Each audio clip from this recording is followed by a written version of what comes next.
Hello everyone, so welcome to my channel optometry solution. कैसे आप सब लोग? उम्मीद करते हैं आप सब लोग बहुत अच्छे होंगे। सो गाइस, आज की इस वीडियो में हम डिस्कस करने वाले हैं कि अगर हम एक कैंप ऑर्गेनाइज कर रहे हैं या फिर हम कहीं भी अपना आइस का कैंप लगाना है तो हमारे पास बेसिक कौन कौन से इंस्ट्रूमेंट होने चाहिए, जो क्या है जिनसे हम अच्छे से अपने काम को कर सकते हैं। तो सबसे पहले मैं यहाँ पे आपको ऑफ्थैल्मिक इक्विपमेंट, ऑफ्थैल्मिक इंस्ट्रूमेंट के बारे में बताऊँगी कि आपके पास कौन कौन से बेसिक कैंप के लिए इंस्ट्रूमेंट होने चाहिए।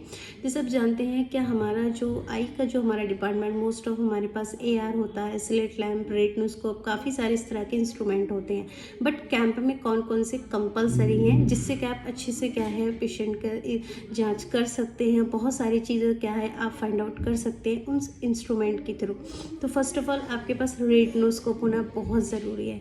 जस्ट बिकॉज ऑफ रेटिनोस्कोप से क्या है आप दो चीज़ें कर सकते हो। नंबर 1, रेटिनोस्कोप से आप रिफ्रैक्शन कर सकते हो अगर आपको रेटिनोस्कोप करता आना हो।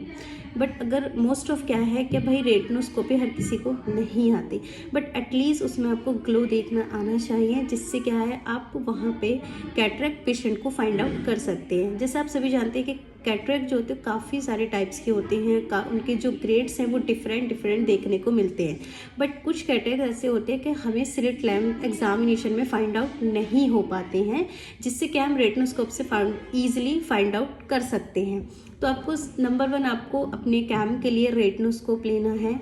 एंड आपको टॉर्च जो है बहुत इम्पॉर्टेंट है।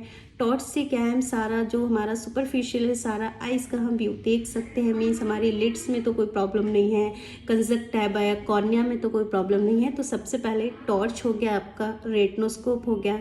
एंड आपके पास ट्रायल बॉक्स आपको ले जाना है, क्योंकि ट्रायल बॉक्स बहुत मस्त है। अगर आप रिफ्रैक्शन करेंगे, रेटिनोस्कोप भी करेंगे, तब भी आपको ट्रायल बॉक्स लेना है। एंड उससे क्या, उसमें जो भी हमारे इक्विपमेंट होते हैं या फिर हमारा ट्रायल फ्रेम होता है, इक्विपमेंट होते हैं, हमारे लेंस होते हैं, सो उसमें सारा हमारा ट्रायल जो बॉक्स होता है उसमें सारे हमारे इक्विपमेंट जो है वो इंक्लूडेड रहते हैं।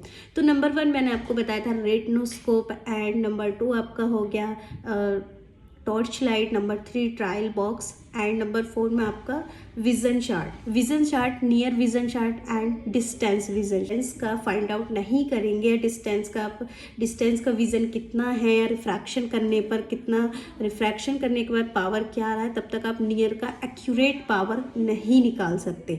सो आपको डिस्टेंस और प्लस नियर दोनों का विजन लेना है, तब जा करके करेक्शन करना है। तो डिस्टेंस नियर का विजन हो गया। दूसरा आप ग्लैकोमीटर हो गया और आपका BP मशीन हो गए। तो ये कुछ इंस्ट्रूमेंट हैं जो बहुत इंपॉर्टेंट है आपके कैंप। दूसरे एक इंस्ट्रूमेंट आता है डायरेक्ट ऑफ्थैल्मोस्कोप भी आपके 2 तरह के होते हैं। इनडायरेक्ट ऑफ्थैल्मोस्कोप होता है एंड डायरेक्ट ऑफ्थैल्मोस्कोप होता है। तो उसकी आपको कैंप में कोई भी नीड नहीं है, जस्ट बिकॉज ऑफ जो हमारा डायरेक्ट ऑफ्थैल्मोस्कोप एंड डायरेक्ट ऑफ्थैल्मोस्कोप जो हम परफॉर्म करते हैं वो आफ्टर डायलेशन के करते हैं।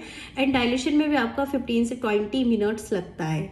तो कैंप में इतना टाइम नहीं होता बेसिकली कि हम पहले पेशेंट को डायलेट करें, उसके बाद हम उसका फंडस करें। जो मैंने आपको बेसिक इंस्ट्रूमेंट बताए हैं, अब वही आप उनको परचेज कर लीजिए अगर आप कैंप लगाना चाह रहे हैं। जैसे काफ़ी सारे मेरे व्यूवर्स, मेरे सब्सक्राइबर कमेंट करते हैं कि मैम जो ज़रूरत वाले केवल इंस्ट्रूमेंट होते हैं उनके बारे में बताइएगा, जो कैंप में एक्चुअल में जिनकी नीड होती है।